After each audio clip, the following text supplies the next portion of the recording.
Hey everyone, Sari here, and welcome to the highlights from this week of Light Season offense matches. I ended up bringing Zelgius back to the spotlight this week. He's had a well-earned break after his bonus seasons, and picked up another fun skill along the way. Weaving Fighter is an excellent fit for his intended role as a slower, hard-hitting tank. The damage reduction layers nicely with the 30% from his weapon to reach 58% if his opponent can't make a follow-up, or 86% if they can. Together with Lightless Luna's unpierceable DR for any specials or extra hits, and applying a penalty of up to 20 to his opponent's attack, all on top of his 78 hit points, he becomes extremely difficult to break through.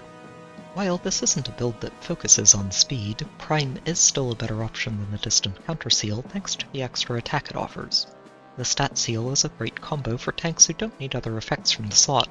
The health in particular is an invaluable tanking stat in the current climate of the game, multiplying the value of Zelgius's percentage damage reduction while also giving him an extra buffer against start of combat damage and pierce effects.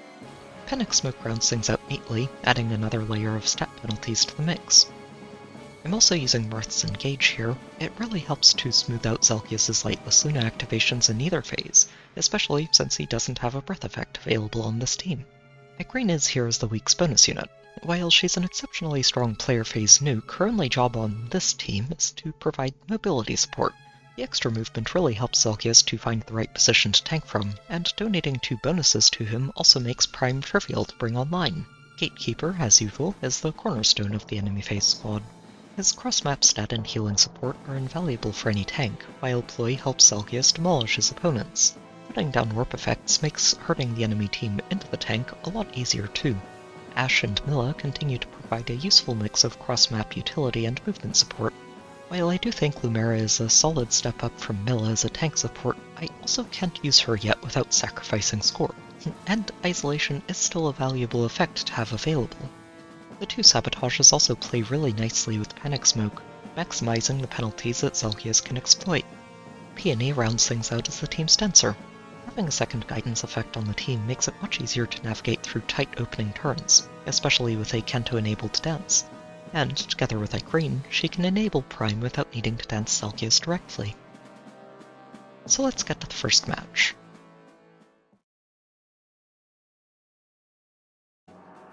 This match was a treat to see. I always love seeing people spoil their favorites, but it's pretty rare to run into a max investment theme team like this one.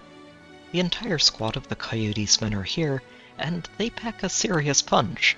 With 4 flared sparrows, 2 assassin strikes, an unhealthy combination of feuds and fatal smoke, arcane weapons, echo skills, and piercing specials, they will shred through your team if you don't take them seriously. Arden anchors the squad, acting as a ranged bodyguard to make hit and run approaches much more difficult, especially combined with Medius's Kanto control and the cramped layout created by the traps and structures. It's a really intimidating layout, even if the lack of a dancer can make it harder for the team to synchronize their threat ranges, which is something I'm planning to take advantage of here. While I do get things started on the first turn, I need to be careful with the approach. As tanky as Zelgius is, the Fire Sweep Fatal Smoke combo that Sedgar is bringing to the table isn't something he wants to deal with in the middle of all the other true damage flying around on this team. Instead, we settle for baiting out the left side of the team, and position Green to refresh his movement bonus for the following turn. Wolf moves in first, and can actually get a Deadeye in here thanks to the Arcane Darkbow's Desperation, but it doesn't really do too much through Lightless Luna, and he can't handle Zelgius's counterattacks. Rashia, well, he's trying, but even with a no quarter, he can't actually do any damage to Zelgius.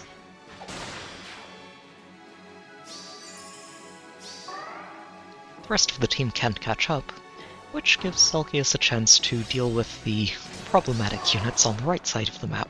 Greetings! We move in and attack Violent first. We do end up taking a pretty significant chunk of damage thanks to that axe. Prepare to bleed. But we get to heal most of it right back. And then Peony can dance Zelgius and have him take out the Fatal Smoke Fire Sleep Sedgar. Acknowledged.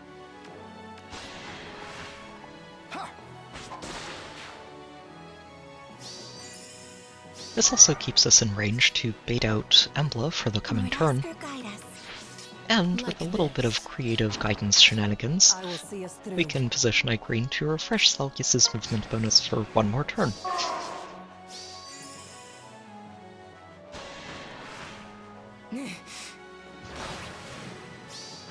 Prepare to bleed.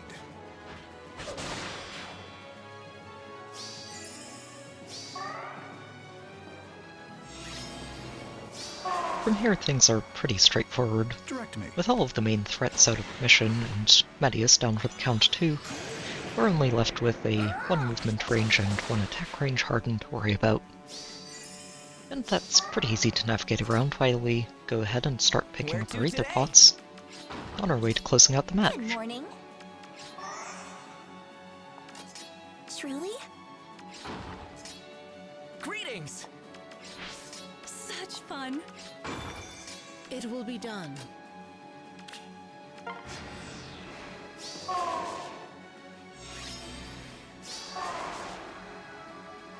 Well, like this. I'll follow through. Reporting for duty. Maybe this way. I do not object. Such fun.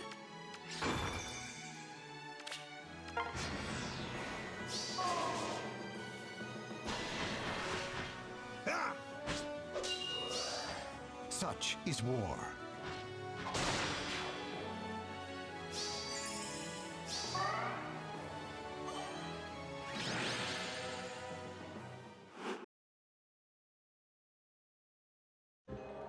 This match went back to something a bit more familiar, featuring an Aryan-enabled charge line.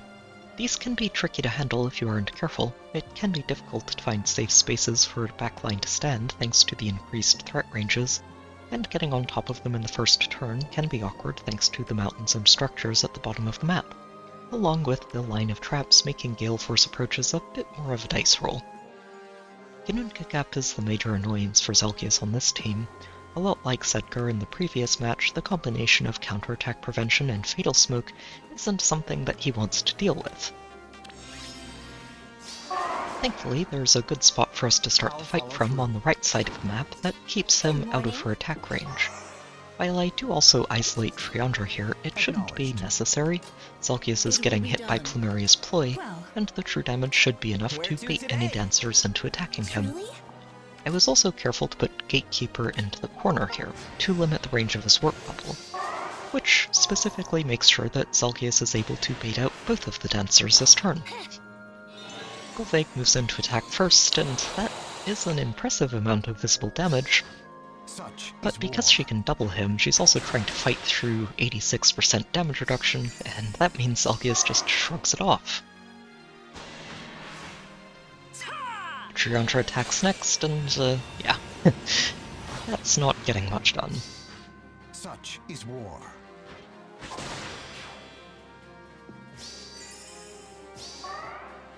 Plumeria can do a little bit more damage thanks to the true damage from her arcane weapon, but not by much. Prepare to bleed.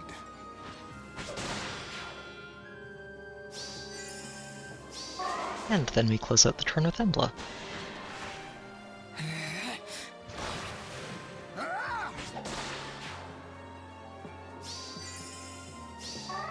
The others can't get in range of us this turn, and while Guinea is trying to be annoying by hiding behind that I bolt bestow trap, my blessing. it's not going to keep her alive here. We can just smite Zelgius forward to test it and have him finish her off.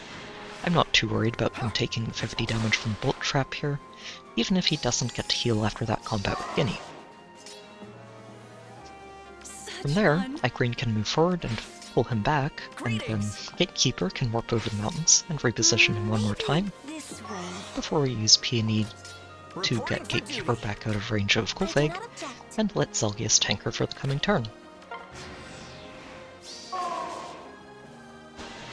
Like before, While Golveg can do a bit of damage, it's not really going to be enough to threaten Zelgius, even if he starts the fight at 27 hit points. I will triumph. And he ends up out-healing all of the damage he takes there.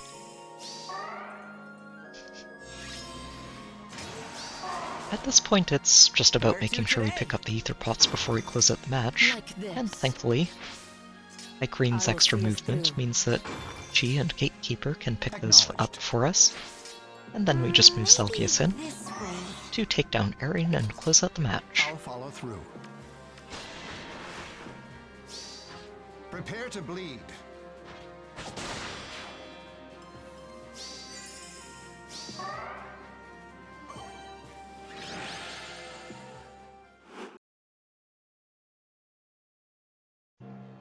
This match featured a very similar layout to the previous one, though it is using an in-season Hinoka to enable them instead of Arian.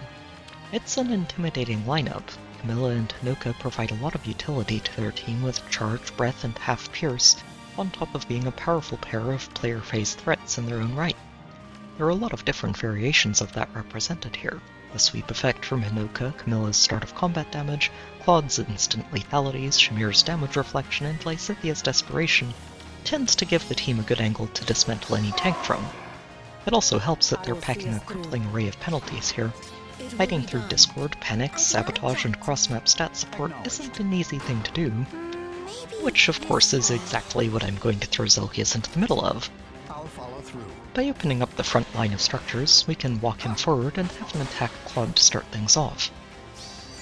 While I would have liked to have him tank Claude, it's a little bit much when Claude is immune to Panic, and we can't really exploit those debuffs to their maximum potential. He can't counterattack Hinoka here, which is actually the plan. I do need to leave at least one of them alive this turn if we want to pick up these Aether Pots. And from there we can just going down the rest of them. Camilla does do a large amount of unmitigatable damage, but she can't follow through with that too well, even with Half Pierce, and she can't survive the multi-hit counterattack that Zelgius brings to the table. Golveg moves in next. Can't actually pierce since she was out of range of the buff from Camilla, which means she does very little to him in combat. Prepare to bleed.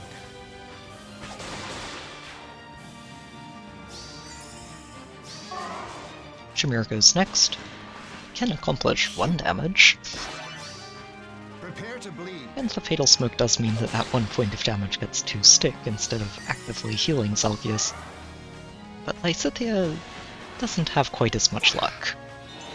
Thanks to Hinoka attacking first, she actually got panicked, so she doesn't get to do any true damage here at all. And doesn't actually have enough speed to manage to double Zelgius either. And then Embla, very helpfully, tops Zelgius off and brings him right back to full HP.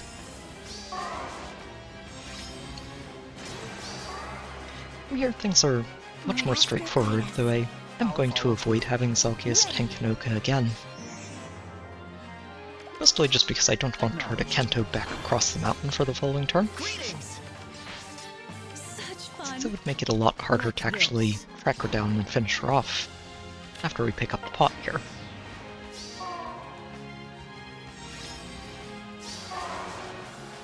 It's still a bit annoying to reach that, but once again, Green's mobility does come in really handy for it. A smite and a dance let her get all the way over to the other corner, and then Zelgius can just warp over with guidance and close out the match.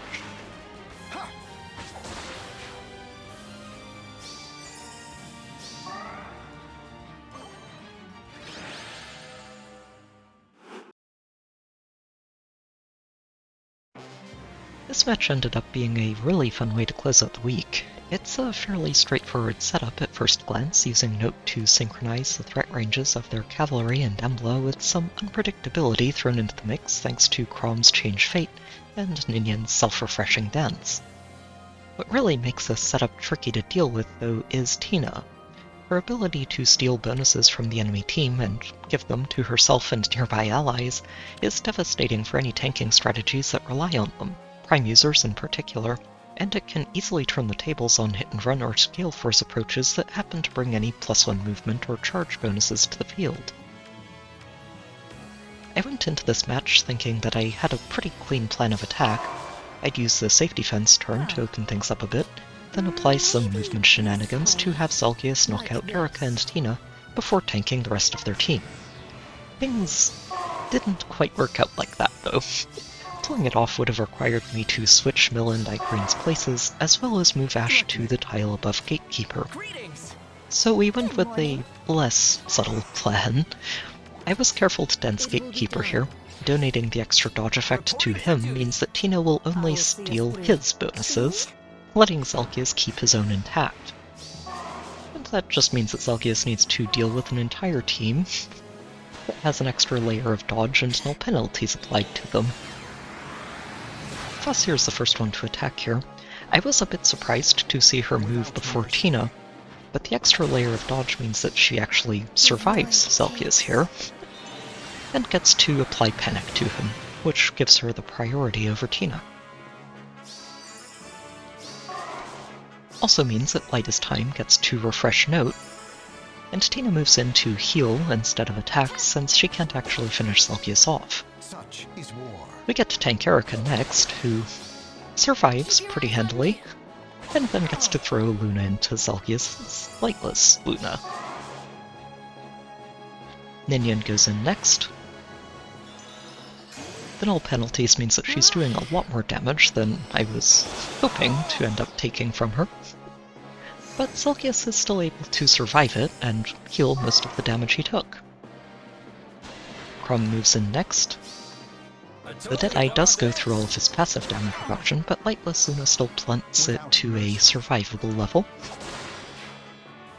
And from there we just get to stabilize.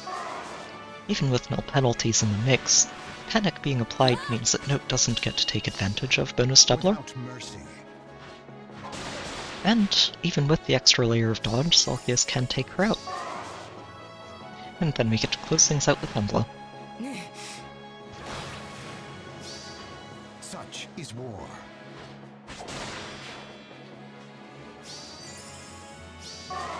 While that did end up being a much messier turn than I was originally planning it to be, it worked out pretty well. Zelgius came out of that with full health, and Tina being on the front line means that we can just move Zelgius back, dance him to get his bonuses back online, and have him take out Tina to shut down any of the bonus stealing nonsense that she would bring to the team next turn. And thanks to Panic Smoke and the triple bonuses he got from Peony, Prime is back online.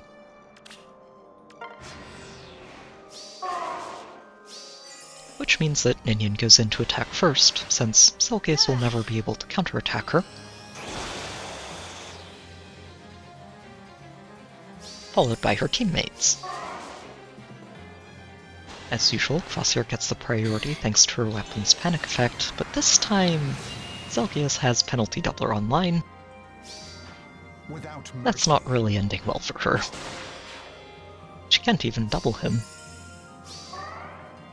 Erica moves in next, and also can't double Zelgius here. I will triumph. And he has a much easier time of finishing her off. And at this point we've mostly gotten things cleaned up. It's just about picking up these Aether pots for a clean finish before we close out the match. And thanks to a little bit of guidance and smite shenaniganry, we can have Igreen grab the second pot, let Peony dance Zelgius and Kanto over, and then have him warp all the way forward to attack Ninian and close out the week. I will triumph.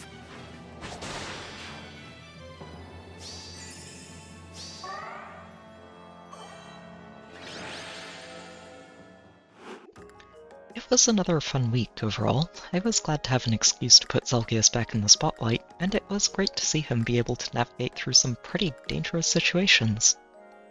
I do have a Discord channel if you'd like to hang out and chat. There's a link in the description, and I've also got a Patreon link there if you'd like to help support the channel. As always, I hope you've enjoyed the video, good luck with your own matches, and I'll see you next time.